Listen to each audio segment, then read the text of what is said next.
welcome to the channel Exam Proof. Always with you. We'll see the chapter of globalization part 1. अगर आपको पूरे chapter के explanation चाहिए तो डिस्क्रिप्शन बॉक्स में जो लिंक है उस पर क्लिक कीजिएगा. So let's start with the concept of globalization. Globalisation को समझने से पहले हमारे पास यहाँ पर 3 एग्जाम्पल्स हैं. आइए हम उनको देखते हैं. पहला एग्जाम्पल जनार्दन का है जो कि कॉल सेंटर में काम करता है. जब भी वो कॉल सेंटर जाता है वो जनार्दन नाम छोड़ करके जॉन बन जाता है और अपना जो एक्सेंट है वो इंग्लिश वाला एक्सेंट जो होता है ना, इंग्लिश में जो अमेरिकन एक्सेंट होता है वो कर लेता है और एक डिफरेंट लैंग्वेज बोलता है जो वो अपने घर पर नहीं बोलता. That is obviously the English, क्योंकि वो यूएस के क्लाइंट्स से बात कर रहा है और वो जिन कस्टमर्स को अपनी सर्विस प्रोवाइड कर रहा है वो कभी भी उससे बहुत मुश्किल है कि वो कभी उससे फिजिकली ऐसे कभी मिल पाए, और कभी मिल भी पाएंगे ऐसे तो कभी भी ऐसा नहीं होगा कि वो एक दूसरे को पहचान पाए, क्योंकि he is providing services on the phone और it's just call centre. Okay, then उसके जो हॉलीडेज हैं वो भी यूएस के कैलेंडर से मेल खाते हैं. जो इंडिया के हिसाब से हॉलीडे नहीं होते उसके, यूएस के जो हॉलीडे हैं वो उसके हॉलीडे होते हैं. So Janardan he is here doing the globalization of services. India में बैठा बंदा यूएस के लोगों को अपनी सर्विस प्रोवाइड कर रहा है कॉल सेंटर के through. Then is Ramdhari. Ramdhari एक व्यक्ति है जो कि अपनी 9 साल की बेटी को बर्थडे गिफ्ट देना चाहता है. वो साइकिल देना चाहता है और ऐसी साइकिल देना चाहता है जो कि अफोर्डेबल हो, यानी कि चीप उस पर मिल जाए, बहुत ज़्यादा हाई प्राइस की ना हो, और जो क्वालिटी है वो उसकी बहुत अच्छी हो. अब उसने फाइनली एक साइकिल सिलेक्ट कर ली जो कि एक्चुअली चाइना में बनी थी और इंडिया में मार्केट किया जा रहा था, इंडिया में बेची जा रही थी. यहाँ पर क्या हो रहा है कि जो गुड है वो ग्लोबलाइज्ड है, वो बाहर से आया है, चाइना से इंडिया में आया है. और पिछले साल रामधारी ने अपनी बेटी को एक बारबी डॉल दी थी, जो बारबी डॉल एक्चुअली यूएस में बनी थी लेकिन इंडिया में बेची जा रही थी. Then is Sarika. सारिका एक ऐसी लड़की है जो कि फर्स्ट जनरेशन लर्नर है. इतना ज़्यादा उसकी उससे पहले की जो जनरेशन है उसमें इतना नहीं पढ़ी जो जनरेशन है. अब उसने स्कूल और कॉलेज में अपना बहुत अच्छा किया है. अब वो एक ऐसी जॉब लेना चाहती है, अपना इंडिपेंडेंट कैरियर शुरू करना चाहती है, उसके पास मौका है. लेकिन उनके घर की जो औरतों ने आज तक कभी ऐसा सोचा भी नहीं, कभी ऐसा सपने में भी नहीं सोचा. कुछ रिश्तेदार उसको अपोज करते हैं, लेकिन फाइनली वो ये सोचती है कि मुझे ये नई अपॉर्चुनिटी चाहिए जो कि मेरी जनरेशन को अवेलेबल है, मैं जॉब करूँगी. तो ये जो 3 एग्जाम्पल्स हैं यहाँ पर आप देख रहे हैं, जनार्दन ग्लोबलाइजेशन ऑफ सर्विसेज, जैसे कि मैं ऑलरेडी बता चुकी हूँ. रामधारी ग्लोबलाइज्ड कमोडिटी ले रहा है क्योंकि वो चीज़ चाइना में बनी थी, इंडिया में बेची जा रही है. जो सारिका है इस एक आइडिया अच्छा फ्लो किया है, नई अपॉर्चुनिटी आई है जो कि उसकी पहले की पुश्तों को, पहले की जनरेशन्स को नहीं थी अवेलेबल. तो इसीलिए वो आज लेकिन आज वो बहुत ज़्यादा एक पार्ट बन चुकी है, तो इसीलिए सारिका अपनी वो जॉब लेना चाहती है. ये तो हमने कुछ 3 एग्जाम्पल्स पढ़ लिए पॉजिटिव वाले. अब हम यहाँ पर कुछ नेगेटिव एग्जाम्पल देखेंगे ग्लोबलाइजेशन के. पहला एग्जाम्पल है, कुछ फार्मर्स ने सुसाइड कर लिया क्योंकि उनकी जो क्रॉप है वो खराब हो गई, उनकी फसल खराब हो गई और उन्होंने महंगे बीज खरीदे थे मल्टीनेशनल कंपनी से. दूसरा एग्जाम्पल है, एक इंडिया की कंपनी ने यूरोप की कंपनी खरीद ली जो उसकी कॉम्पिटिटर थी.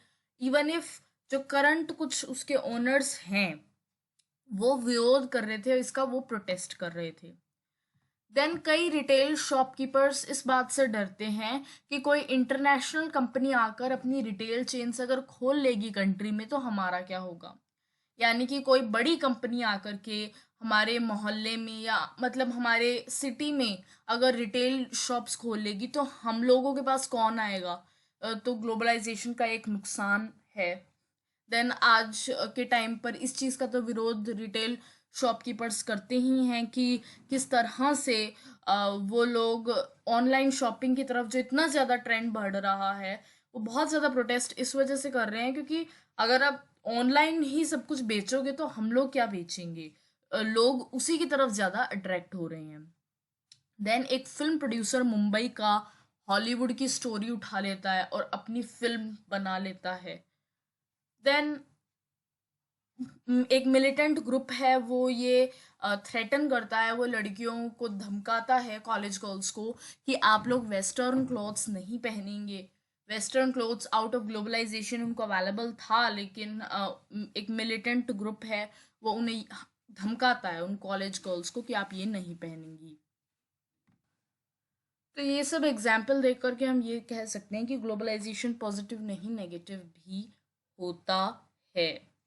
और दूसरी चीज़ ये है कि जो ग्लोबलाइजेशन है वो सिर्फ इकोनॉमिक इश्यूज पर ही नहीं है, मतलब इकोनॉमिक कंसर्न ही नहीं है, इसका कल्चरल और पॉलिटिकल कंसर्न भी होता है। ज़्यादा डिटेल हम आगे देखेंगे। देन इसके साथ ही इसकी जो डायरेक्शन है, ये हमेशा रिच से पुअर कंट्री में नहीं होती। यानी कि ऐसा नहीं होता कि रिच कंट्री कुछ बना रही है और पुअर को जा रहा है। मतलब कि ग्लोबलाइजेशन का फ़ायदा ऐसा नहीं है कि रिच को मिल रहा है और पुअर को वो लोग जो भी है वो प्रोवाइड कर रहे हैं। बहुत बार ऐसा भी होता है कि जो पुअर कंट्रीज़ हैं वो भी रिच कंट्रीज़ को बहुत कुछ प्रोवाइड करती हैं। जैसे कि हमने अभी जनार्दन का एग्जांपल देखा, तो इंडिया जो एक डेवलपिंग कंट्री है, वो developed country of the US, मतलब डेवलप्ड कंट्री ऑफ यूएस को जो है अपनी सर्विसेज प्रोवाइड कर रही है। तो ग्लोबलाइजेशन की डायरेक्शन हमेशा रिच से पुअर नहीं, पुअर से रिच भी हो सकती है। देन ग्लोबलाइजेशन का जो कंसेप्ट है वो फंडामेंटली किससे डील करता है? फ्लोज से। ये फ्लोज कई तरह के हो सकते हैं, जैसे कि आइडिया का फ्लो। कोई पर्टिकुलर आइडिया है जो कभी आपकी कंट्री में कभी कोई सोच ही नहीं सकता था, वो आइडिया आपके पास आ गया क्योंकि वो किसी और कंट्री में मर्ज हुआ था, और थ्रू इफेक्टिव कम्युनिकेशन। तो ग्लोबलाइजेशन ऑफ आइडियाज हो सकता है। Then capital shunted between two और मोर प्लेसेस। आपने फॉरेन डायरेक्ट इन्वेस्टमेंट का नाम सुना होगा और एफआईआई का नाम भी सुना होगा। तो ये कुछ चीज़ें हैं। ये बेसिकली कैपिटल मतलब कि इन्वेस्टमेंट करना डिफरेंट डिफरेंट कंट्रीज में, बाहर की कंपनीज का, तो ये भी कहीं ना कहीं ग्लोबलाइजेशन में आता है। देन कोमोडिटीज़ बहुत इजी एग्जांपल है। कई सारी इंडिया में कोमोडिटीज़ बिकती हैं, made in China, made in Korea, ऐसे करके। तो ये सब ग्लोबलाइज्ड प्रोडक्ट्स हैं, बाहर कहीं बने हैं, अंदर आ गए, हमारे देश में बिक रहे हैं। देन जो लोग हैं उनका इधर उधर जाना अच्छी लाइवलीहुड के लिए, हमारी कंट्री से कई कुछ सेक्शन ऐसा है जो गल्फ कंट्रीज जाता है एम्प्लॉयमेंट ढूंढने के लिए, या फिर यूएस या फिर यूरोप की कंट्री, ऑस्ट्रेलिया, यहाँ जाता है for the better livelihood and अपनी जॉब वगैरह ढूंढने। तो बेसिकली ग्लोबलाइजेशन किससे डील करता है? फ्लोज से। फ्लोज कौन कौन से? आइडिया, कैपिटल, कमोडिटी और पीपल। देन जो क्रूशियल एलिमेंट है, जो इम्पॉर्टेंट एलिमेंट है इस चीज का, वो क्या है? World wide interconnectedness. ग्लोबलाइजेशन का क्रूशियल एलिमेंट है कि हम लोग पूरे वर्ल्ड में एक दूसरे से इंटरकनेक्टेड हो रहे हैं। और ये वर्ल्ड वाइड इंटरकनेक्टेडनेस किसने क्रिएट की है? ये जो मैंने भी आपको फ्लोज बताए उन्होंने। और वर्ल्ड वाइड इंटरकनेक्टेडनेस को किसने सस्टेन किया हुआ है, किसने मेंटेन किया हुआ है? वो भी यही फ्लोज ही हैं। Flow of idea, flow of capital, flow of commodity and flow of people. Then globalisation एक मल्टी डायमेंशनल कंसेप्ट है, इसके political, economic and cultural manifestations हो सकते हैं। और ऐसा नहीं है कि सिर्फ इकोनॉमिकल इसका एस्पेक्ट है, पॉलिटिकल और कल्चरल भी होता है। कुछ सोसाइटीज़ को ये ज़्यादा अफेक्ट करता है, कुछ को ये कम अफेक्ट करता है। हमें कोई भी जनरल कंक्लूजन ड्रॉ नहीं करना चाहिए, बल्कि स्पेसिफिक कॉन्टेक्स्ट और सिचुएशन देखना चाहिए। साइड में एक कार्टून आप लोग देख रहे हैं, isn't globalisation a new name for imperialism? Why do we need a new name? Look, I feel कि इम्पीरियलिज्म तो नहीं है। अभी जैसे आपने पहले पढ़ा कि ऐसा नहीं है कि जो रिच कंट्रीज जो कि कॉलोनीज बनाती थी बाकी देशों को, वो रिच कंट्रीज ही बेनिफिट हो रही हैं ग्लोबलाइजेशन से, ऐसा नहीं है। पुअर कंट्रीज भी बेनिफिट हो रही हैं जो कभी किसी ज़माने में गुलाम थी। तो आप इसको एक नया नेम नहीं कह सकते। हाँ, कुछ चीज़ें ऐसी है, ग्लोबलाइजेशन के कुछ एस्पेक्ट्स हैं जो कि हम आगे पढ़ेंगे, वो इम्पीरियलिज्म कहीं ना कहीं है। तो विल सी, लेकिन globalisation as a whole is not a imperialism. Then causes of globalisation. देखो, ग्लोबलाइजेशन की अगर हम बात करें तो हमने ये पढ़ा कि globalisation is all about flows, ideas, capital, commodity और पीपल का फ्लो होना। लेकिन अब आगे ये पूछता है कि इसमें ऐसा नया क्या है। ग्लोबलाइजेशन तो कब से हो रहा है, मतलब पुरानी जो हिस्ट्री है, हमारा पूरा इतिहास है, किसी भी जमाने में देख लो, क्या लोग इधर उधर नहीं गए, क्या कोमोडिटी नहीं, कितना ही पुराना जमाना ले लो, आइडिया भी हुआ है। तो ऐसा नया क्या है? तो जो लोग इसको अलग बताते हैं, आज के ग्लोबलाइजेशन को अलग बताते हैं, वो लोग ये कहते हैं इसमें अलग ये है कि जिस स्पीड से ये फ्लो हो रहे हैं, या जिस बड़े लेवल पर ये जो फ्लोज हो रहे हैं आइडिया, कैपिटल, कमोडिटी और पीपल के, यही ग्लोबलाइजेशन की यूनिकनेस है। ऐसा स्केल और ऐसी स्पीड पुराने इतिहास में नहीं थी, और यही ग्लोबलाइजेशन को यूनिक बनाता है। तो ये चीज़ें हैं। ओके, देन इसके बाद ये कहता है कि ग्लोबलाइजेशन किसी एक सिंगल फैक्टर से नहीं हुआ, मतलब उसका कॉज कोई सिंगल फैक्टर नहीं है, लेकिन टेक्नोलॉजी जो है वो इम्पॉर्टेंट और क्रिटिकल एलिमेंट ठहरता है। जब टेलीग्राफ, टेलीफोन, माइक्रोचिप की इन्वेंशन हुई, तब इसने कम्युनिकेशन को रेवोल्यूशनाइज किया। देखो, जितना अच्छी टेक्नोलॉजी होगी हमारे कम्युनिकेशन में, उतना ज़्यादा अच्छा हम कनेक्टेड फील करेंगे। अब आज आप, टेक्नोलॉजी ऐसी है कि यहाँ पर बैठा बंदा, अ, मान लो कोई यूएसए की साइट है, उसको खोल सकता है, इंफॉर्मेशन ले सकता है। अपना कोई रिसर्च पेपर किसी ने लिखा है तो वो वहाँ पर उनको भेज सकता है, उस मैगजीन को, जो कि मे बी यूएस की है, या जो भी है वो ऑर्गेनाइजेशन, उनको भेज सकता है। या फिर ग्लोबलाइज्ड सर्विसेज आपने पहले देखी, और हम लोग ऑनलाइन बहुत कुछ मंगा सकते हैं। तो ये सारी हमारी टेक्नोलॉजी है जिससे हम लोग कम्युनिकेट कर सकते हैं। कुछ मैगजीन्स ऐसी होती हैं जो बनी यहाँ, छपी वहाँ, ऐसे वैसे, ये सब थ्रू इंटरनेट और थ्रू एडवांस्ड कम्युनिकेशन ही होता है। देन ये आगे कहता है कि जो प्रिंटिंग है जब आई थी, तब इसने नेशनलिज्म का क्रिएशन का बेसिस रखा था। लोगों में नेशनलिज्म की भावना और ज़्यादा को स्ट्रेंथन, मजबूत किया था। तो हम ये एक्सपेक्ट कर सकते हैं कि जब प्रिंटिंग से भी ज़्यादा अच्छी टेक्नोलॉजी आएगी तो हम और ज़्यादा कनेक्टेड फील करेंगे। So the ability of ideas, capital, commodities and people to move more easily from one part to another have been made possible largely by technological advances.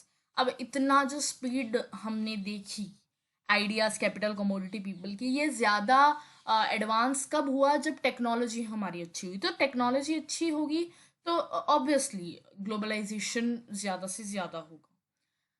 लेकिन एक चीज इसमें देखने वाली ये है कि जो कैपिटल और कमोडिटी है, जो पैसा और चीजें हैं, वो ज्यादा जल्दी से फ्लो करती हैं, ज्यादा जल्दी से एक्सचेंज होती है बजाय लोगों के।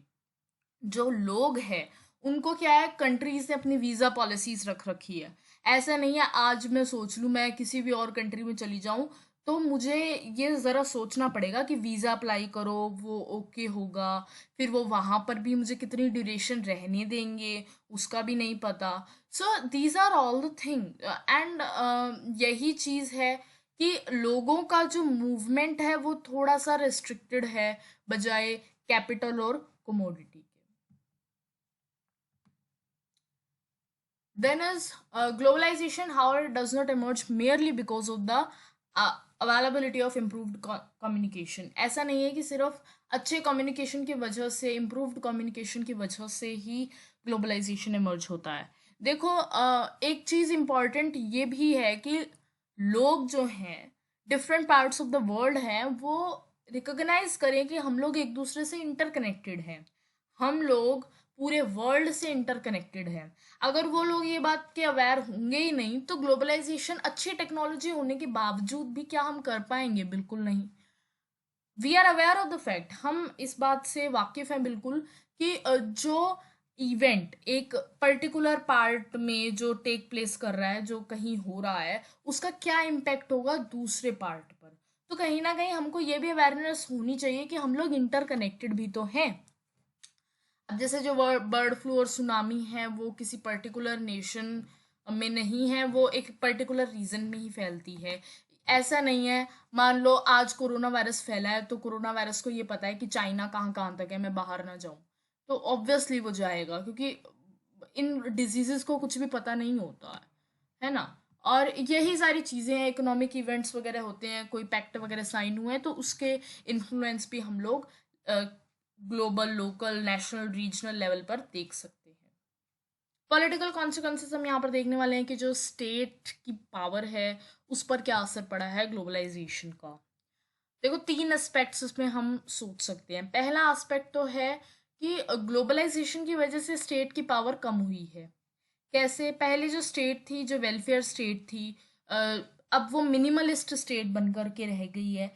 वेलफेयर स्टेट का मतलब कि लोगों को डिफरेंट डिफरेंट तरह की चीज़ें प्रोवाइड करना ताकि वो सस्टेन कर सकें मार्केट में अपने आप को। और मिनिमलिस्ट स्टेट है कि मतलब कि कुछ पर्टिकुलर फीचर्स जो हैं वही, फंक्शंस जो हैं वही करना। वेलफेयर स्टेट में सब्सिडीज आती हैं, देन टैक्स रिबेट और कई चीज़ें आती है वेलफेयर स्टेट में, जो स्टेट कोशिश करती है किसी तरह से वो उसको अपने कंट्रोल में रखने की। लेकिन जब ग्लोबलाइजेशन आ जाता है तो स्टेट कहीं ना कहीं मिनिमलिस्ट स्टेट बन जाती है। मेनली क्या वो सिर्फ क्या कंट्रोल करती है? लॉ और ऑर्डर, कि मतलब कि कानून वगैरह कंट्रोल करना, वहाँ के जो सिटीजन्स हैं उनकी सिक्योरिटी को कंट्रोल करना। अब ये तो हो गई इस बारे में बात। मार्केट की बात की जाए, जब मार्केट में गवर्नमेंट का इंटरफेरेंस कम हो जाता है, जब वो वेलफेयर स्टेट से खत्म होकर के मिनिमलिस्ट स्टेट बन जाती है, तो मार्केट ही प्राइम डिटर्मिनेंट बन जाता है सोशल एंड इकोनॉमिक प्रायोरिटीज का। अब देखो आपने इकोनॉमिक्स अगर आपके पास है तो इकोनॉमिक्स में आपने पढ़ा होगा कि एडम्स इनविजिबल हैंड, जिसमें प्राइस डिटरमाइन करता है कितनी डिमांड होगी, कितनी सप्लाई होगी। तो कहीं ना कहीं जो मार्केट है उसकी डिमांड, सप्लाई, प्राइस, वही डिटर्मिनेंट बन जाता है कि क्या लोगों की प्रायोरिटी होगी। अब जैसे बड़ी बड़ी एमएनसीज, मल्टीनेशनल कंपनीज, जैसे जैसे इनका रोल बढ़ा है, multinational company in the sense कि एक कंपनी जो डिफरेंट डिफरेंट कंट्रीज में है, तो जो मल्टीनेशनल कंपनीज है जैसे उनका रोल बढ़ा है, जिस इसकी वजह से क्या है, वहाँ की जो गवर्नमेंट है वो कहीं ना कहीं उनकी कैपेसिटी थोड़ी सी कम हुई है अपने खुद के डिसीजन लेने की। मतलब अब वो ज़्यादा मिनिमलिस्ट स्टेट बन करके रह गई है, वेलफेयर स्टेट से हट करके। जो लोगों का भला करने के लिए इनिशिएटिव लेती थी, अब वो कहीं ना कहीं सिर्फ लॉ एंड ऑर्डर बचाने के लिए और सिक्योरिटी अपने सिटीजन्स को प्रोवाइड करवाने के लिए यहीं तक बन करके रह गई है। देन नेक्स्ट दूसरा जो पॉइंट है वो ये कहता है कि ग्लोबलाइजेशन हमेशा स्टेट कैपेसिटी को रिड्यूस नहीं करता। कहने का मतलब ये है कि जो कंट्रीज हैं वो आज भी सुप्रीम है। ऐसा नहीं है कि लोगों, वहाँ के लोगों ने कंट्रीज को सुप्रीम मानना ही, मतलब गवर्नमेंट को सुप्रीम मानना ही छोड़ दिया। इनकी जो पॉलिटिकल कम्युनिटी में ये आज भी अनचैलेंज्ड हैं। और इसके साथ ही यानी कि लोग इन्हीं को सुप्रीम मानते हैं। हम अपने आज ग्लोबलाइजेशन के इस युग में हर कंट्री अपनी गवर्नमेंट को ही सुप्रीम मानती है। देन इसके अलावा जो ओल्ड जेलसीज और राइवलरीज है एक दूसरी कंट्रीज के बीच में, जो दुश्मनी है, जो जेलसीज है, वो अभी तक भी खत्म नहीं हुई है। ग्लोबलाइजेशन आ गया, इसके बावजूद हम लोग एक दूसरे से लड़ना झगड़ना और जेलसी करना नहीं छोड़ते हैं। और इसके अलावा स्टेट जो है एसेंशियल फंक्शन तो निभाती है, जैसे कि लॉ एंड ऑर्डर और नेशनल सिक्योरिटी। और उन डोमेन्स से स्टेट विदड्रॉ कर लेती है जहां से ये हटना चाहती है। और स्टेट जो है, गवर्नमेंट जो है, वो आज भी इम्पॉर्टेंट है। ऐसा नहीं है कि ग्लोबलाइजेशन आ गया तो state unimportant. The next point is that कि in some respects state capacity has received a boost as a result of globalization. Globalisation की वजह से स्टेट कैपेसिटी में बूस्ट भी आया है, मतलब कि बढ़ी भी है। क्यों? क्योंकि अच्छी टेक्नोलॉजी जब आपको अवेलेबल होगी, स्टेट को, कंट्री को, गवर्नमेंट को, वहाँ की अच्छी टेक्नोलॉजी जब आपके पास होगी तो आप ज़्यादा अच्छी इंफॉर्मेशन कलेक्ट कर पाओगे सिटीजन्स के बारे में, और इसके साथ ही आप अच्छी तरह से रूल भी कर पाओगे। और ज़्यादा अच्छी टेक्नोलॉजी होगी अगर गवर्नमेंट के पास तो ज़्यादा अच्छा वो रूल कर पाएगी। तो इसीलिए ग्लोबलाइजेशन की वजह से टेक्नोलॉजी एडवांस्ड हो गई है, और हम लोग जो गवर्नमेंट है एक्चुअली वो ज़्यादा अच्छा रूल कर पा रही है। तो ये इसके तीन एस्पेक्ट्स हैं which are the political consequences. पहला एस्पेक्ट कि स्टेट को मिनिमलिस्ट स्टेट बना दिया गया है, पहले जो वेलफेयर स्टेट थी अब वो मिनिमलिस्ट हो गई है।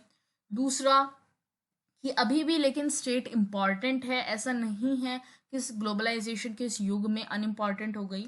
और तीसरा कि कहीं ना कहीं स्टेट की एबिलिटी को इंक्रीज ही हुई है, स्टेट की एबिलिटी, क्योंकि ग्लोबलाइजेशन की वजह से अच्छी टेक्नोलॉजीज हमारे पास है ताकि गवर्नमेंट जो है वो अच्छी तरह रूल कर सके।